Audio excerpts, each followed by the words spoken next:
చదవబడినటువంటి 69వ కీర్తన 9వ వచనం ధ్యానం చేసుకుందాం. నీ ఇంటిని గూర్చిన ఆసక్తి నన్ను భక్షించుచున్నది. ప్రార్థన చేసుకుందాం. పరిశుద్ధుడైన మా తండ్రి, మహోన్నతిరా, సర్వోన్నతిరా, జీవాధిపతి, నీ ఘనమైన నామం బట్టి అయ్యా స్తోత్రాలు చెల్లిస్తుంటున్నాను. ఈ సమయమందు ఇంతవరకు జరిగించిన కార్యం బట్టి అన్ని స్తోత్రాలు. జరగబోతున్నటువంటి కార్యక్రమాన్ని మీ చేతిలో సమర్పిస్తుంటున్నాను. వాక్యమైన దేవుడు తండ్రి ఏం మాట్లాడాలనుకుంటున్నారో, ఏ విషయాలు మా జీవితాల్లో నైనా మీరు హెచ్చరించబోతూ ఉంటున్నారో ఆ మాటలు తెలియజేస్తున్నప్పుడు నన్ను పూర్తిగా మరుగుపరచండి. నా మాటలు, నా జ్ఞానము, నా ఆలోచనలు ఇక్కడ ఎంత మాత్రం ఉండటానికి వీల్లేదు నా ప్రభువా. ఒకవేళ ఉన్నట్లయితే వాటి వల్ల ఎటువంటి ప్రయోజనం లేదు. కానీ నీ మాట అధికారము కలది, నీ మాట శక్తి కలది. కాబట్టి నా నాట నుండి వచ్చు ప్రతి మాట కూడా అది నైనా ప్రభా వ్యర్థము కానేరక నా ప్రభా అది ఫలమిస్తున్న వాగ్దానం చేశారు. కాబట్టి నీ నోట్ల నుంచి వచ్చే మాట మాకు అవసరమా నా తండ్రి. ఈ సంచరించేటువంటి దురాత్మ సమూహమును నీ నామలయపరచండి.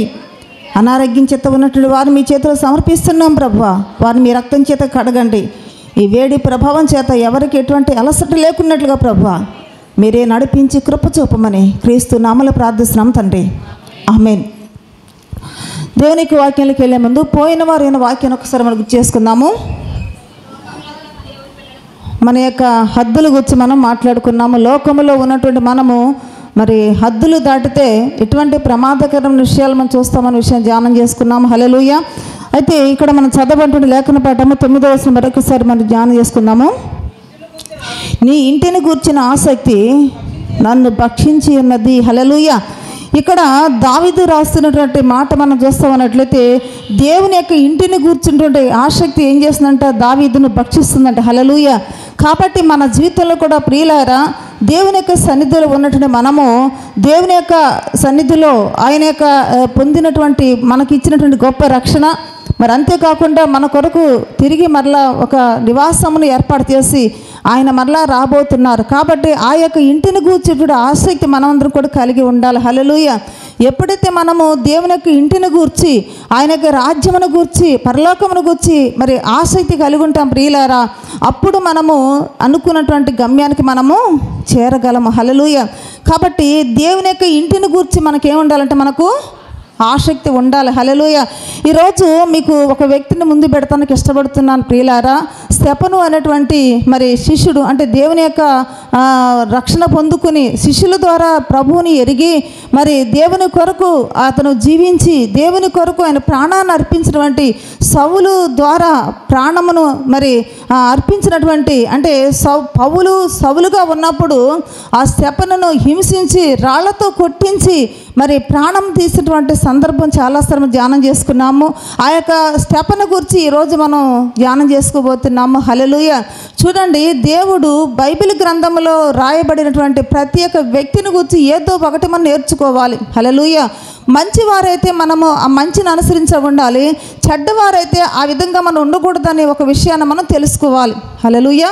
కాబట్టి మనము ఎవరిని గురించి మనం ధ్యానం చేసుకోబోతున్నామంటే ప్రియులారా, స్తెఫను గురించి మనం ధ్యానం చేసుకోబోతున్నాము. అయితే స్తెఫను కలిగినటువంటి ఆత్మీయ గుణములు ఏమిటి అనే దాని యొక్క అంశాన్ని బట్టి మీకు చెప్పడానికి ఇష్టపడుతున్నాను. స్తెఫను కలిగినటువంటి ఆత్మీయ గుణములు. హల్లెలూయా. కాబట్టి మరి ఆ యొక్క స్తెఫను కూడా దేవుని యొక్క ఇంటిని గూర్చి ఆసక్తి కలిగి ఉండి తన ప్రాణాన్ని అర్పించాడు ప్రియులారా.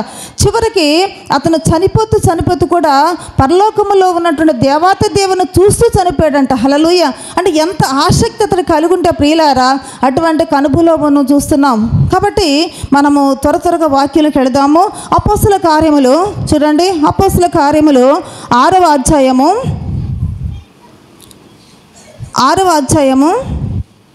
5వ వచనం ధ్యానం చేసుకుందాము. ఈ మాట జనసమూహం అంతటికి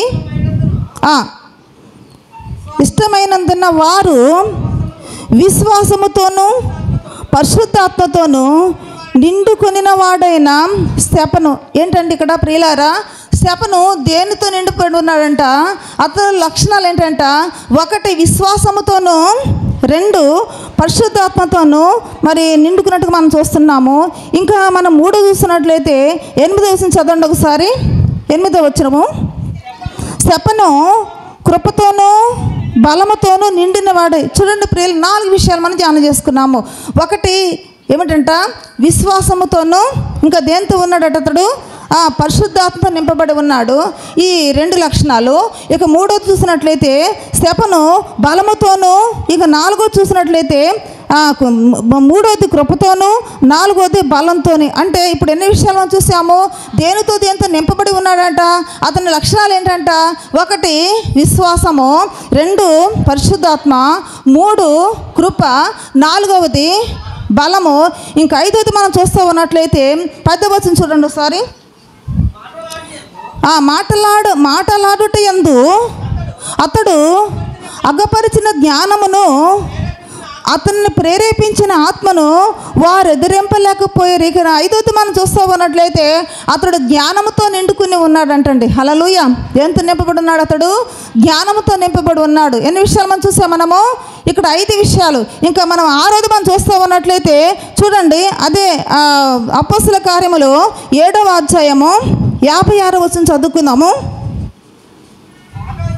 ఆకాశము తెరవబడుటయు మనుష్య కుమారుడు దేవుని కుడిపార్శ్వమందు నిలిచి ఉండుట చూచుచున్నానని చెప్పాను. హల్లెలూయా. ఇక్కడ 6 విషయాలు మనం అతనిలో ప్రాముఖ్యమైనటువంటి లక్షణాలు మనం చూసాం ప్రియులారా. ఇక 6వది ఏంటంటే ప్రియులారా, పరలోకమందు దేవునిని చూసేటువంటి దృష్టి అతడు కలిగి ఉన్నాడు. హల్లెలూయా. ఎన్ని విషయాలు మనం చూసామో, ఈ స్టెఫనులో ఉన్నటువంటి ఆత్మిక గుణాలు, ఆత్మిక లక్షణాలు, దేవుడికి ఇష్టమైనవి ఏంటంటే ప్రియులారా, 1 విశ్వాసము, 2 పరిశుద్ధాత్మ, 3 కృప, 4వది బలము, 5వది జ్ఞానము, 6వది దేవుని చూసేటువంటి దృష్టి. హల్లెలూయా. ఈ 6 విషయాలు క్లుప్తంగా మనం ముగించుకోబోతున్నాం ఈరోజు. హల్లెలూయా. అయితే మొట్టమొదటిసారిగా మనం ఏం ధ్యానం చేసుకోబోతుంటే ప్రియులారా, ఈతనిలో ఉన్నటువంటి మంచి లక్షణం ఏంటంటే ప్రియులారా, దేవునికి ఇష్టమైనది, మనల్ని నీతిమంతంగా తీర్చేది, దేవునికి సన్నిహితంగా చేసేది ఏమిటంట, విశ్వాసము. హల్లెలూయా. కాబట్టి మరి ఇక్కడ దేవాతి దేవుని యొక్క శిష్యునిగా, దేవాతి దేవునికి బిడ్డగా రాళ్లతో చంపబడినప్పుడు తిరిగి అతను దేవుని దగ్గర కొనుపబట్ట కారణం ఏంటో ప్రియులారా, దేవునికి ఇంటిని కూర్చొని ఒక గొప్ప ఆసక్తి కలిగి ఉంటే మనము దానికి రుజువుగా 6 లక్షలు మనం చూసాము. దీంట్లో మొదటిది ఏంటంటే ప్రియులారా, విశ్వాసము. చూడండి, విశ్వాసం అనేది మనిషికి చాలా అవసరము. 1 పేతురు రాసిన పత్రిక చూడండి, 2వ అధ్యాయము, 1 పేతురు పత్రిక 2వ అధ్యాయము 1వ వచనం చదువుకుందాం. ప్రభువు దయాళుడని మీరు రుచి చూచి ఉన్న ఎడల సమస్తమైన దుష్టత్వమును, సమస్తమైన కపటమును, వేషధారణను, అసూయను, సమస్త దూషణ మాటలను మాని క్రొత్తగా జన్మించిన శిశువులను పోలిన వారే నిర్మలమైన వాక్యమును పాలవలన రక్షణ విషయంలో ఎదుగు నిమిత్తము ఆ పాలను ఆపేక్షించుడి. హల్లెలూయా. ప్రియులారా, ఇక్కడ వాక్యం ఏం చెబుతున్నదంటే, ఒక వ్యక్తి తన జీవితంలో దేవునికి ఇష్టమైనటువంటి వారిగా జీవించాలి అంటే, విశ్వాసాన్ని మన జీవితంలో అంచెలంచెలుగా దేవునికి కనిపించాలంటే మొదటగా ఏమి ఉండాలంట, విశ్వాసాన్ని అభివృద్ధి పరిచేది, విశ్వాసాన్ని మనలో మిళితమయ్యేలా చేసేది, విశ్వాసము ద్వారా దేవునికి ఇష్టమైనటువంటి వ్యక్తులు చేసేది ఏంటంటే దేవుని యొక్క వాక్యం అనే పాలన ఆపేక్షించాలి. హల్లెలూయా. వాక్యము లేకుండా నీ జీవితంలో విశ్వాసం కలగదు. అందుకని ఎప్పుడైతే మనం రక్షించబడి ఉన్నామో ప్రియులారా, మన జీవితంలో ఉండే ప్రతి పాపాన్ని, ప్రతి దోషమును కూడా ఎప్పుడైతే ఒప్పుకొని దేవుని యొక్క సన్నిధిలో మనము అంగీకరించబడుతున్నామో ఆ క్షణం నుండి దేన్ని మనం స్వీకరించాలంట, పుట్టిన శిశువు ఏమి తాగుతాడండి, పాలు అవసరము. పుట్టిన శిశువు పాలు లేకుండా నువ్వెంత స్నానం చేయించినా సరే ఆ శిశువు బ్రతకలేడు. ఒక వ్యక్తి తన జీవితంలో, ఆత్మిక జీవితంలోని దినదినము కూడా ఆత్మిక జీవితంలో విశ్వాసములు ఎదగాలి అంటే ప్రియులారా, ఆ వ్యక్తికి వాక్యం అనే పాలు ఎంతో అవసరము. హల్లెలూయా. కాబట్టి అందుకే దేవుని యొక్క లేఖనం చెబుతుంది, మనం రక్షణ విషయంలో ఎదుగు నిమిత్తము వాక్యం అనే పాలన మనం ఏం చేయాలంటే మనము ఆపేక్షిస్తూ ఉండాలి. కాబట్టి వాక్యం ఎటువంటిదంట, పాల వంటిది. ఈ పాలు నిత్యం మనం ఏం చేస్తుండాలి, మనము త్రాగుతూ ఉండాలి. పాలు లేకపోతే పుట్టిన శిశువు ఎలా మరణించే ప్రమాదం ఉంటుందో, రక్షించబడిన ప్రతి విశ్వాసి కూడా ప్రియులారా కేవలము భక్తి ఉంటే సరిపోదు, కానీ దానిలోని వాక్యమైనటువంటి పాలన మనం స్వీకరిస్తూ ఉండాలి. హల్లెలూయా. వాక్యాన్ని పక్కన పెట్టి వాక్యమైనటువంటి దాన్ని మనం ఏమాత్రం స్వీకరించకుండా నీ జీవితంలో విశ్వాసం ఎంత మాత్రం కూడా రాదు. అందుకనే ఇక్కడ స్తెఫనులో అతనిలో ఏం చూసామంటే విశ్వాసాన్ని చూసాం ముందుగా. అంటే విశ్వాసం చూసామంటే ప్రియులారా, అతడు దినదినము కూడా దేవుని యొక్క వాక్యములో ఎదుగుతూ ఉన్నాడేమో. దేవుని యొక్క గ్రంథం అంటే శిష్యులు అతనికి చెప్పిన మాటలు బట్టి కావచ్చు, లేక దేవుని యొక్క వాక్యం బట్టి కావచ్చు, దినదినము అతడు స్వీకరిస్తూ ఉన్నాడు. కాబట్టి అతడితో తనలో గొప్ప విశ్వాసాన్ని మనం చూస్తూ ఉంటున్నాము. అందుకనే మనం ఈరోజు శపన వలె మన విశ్వాసంలో ఎదగాలంటే మనకి ఏం అవసరం అనుకున్నాం? మనము వాక్యం అనేటువంటిది పాలు అవసరము. అందుకే రోమీయులు రాసిన పత్రిక 10వ అధ్యాయము చూడండి. రోమీయులు రాసిన పత్రిక 10వ అధ్యాయము 14 చదువుకుందాము. వారు ప్రకటించబడిన వారికి, విశ్వసింపబడిన వారికి ఎట్లు ప్రార్థన చేయుదురు? వినని వారిని ఎట్లు విశ్వసించుదురు? హల్లెలూయా. అంటే చూడండి ప్రియులారా, మనము ఎవరినైతే విశ్వసిస్తూ ఉంటున్నామో ఆయనకి మనం ప్రార్థన చేయాలంటే ముందు మనకి ఏముండాలి? విశ్వాసం ఉండాలి. అంటే ఎవరికి మనం ప్రార్థన చేస్తున్నాం? మనము దేవునికి ప్రార్థన చేస్తున్నాము. నువ్వు ఎవరి యందు విశ్వాసం ఉంచగలవాలో ఆయన కూర్చుని వినకుండా నీకు విశ్వాసం ఎలా వస్తుంది? అర్థమవుతుందండి? ఆ విశ్వాసము లేకుండా నువ్వు దేవుని నుండి ఏమి పొందుకోగలవు? ఏం అడగగలవు? నువ్వు అడుగుతున్నావు అంటే, నువ్వు ప్రార్థిస్తున్నావంటే నువ్వు దేవుని నుండి ఏదో ప్రతిఫలం పొందుకున్నావని నమ్మకం నీకు ఉంది కాబట్టి. హల్లెలూయా.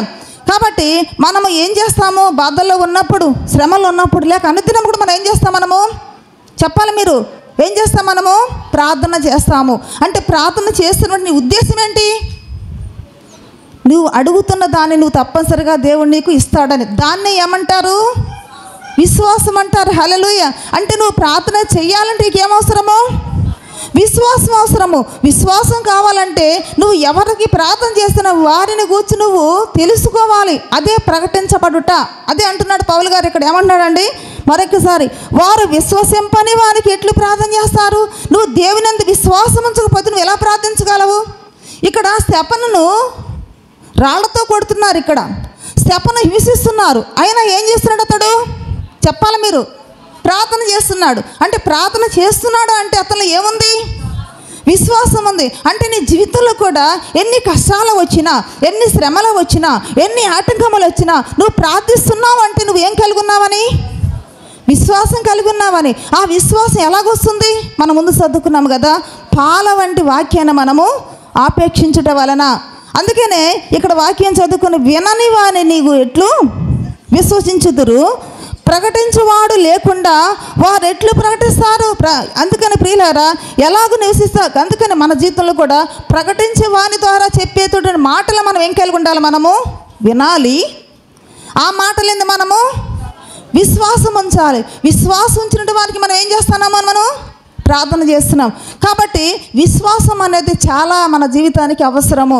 అదే మంచి లక్షణాన్ని ఇప్పుడు ఎవరిలో చూసాం? మనము స్తెఫనులో చూసాము.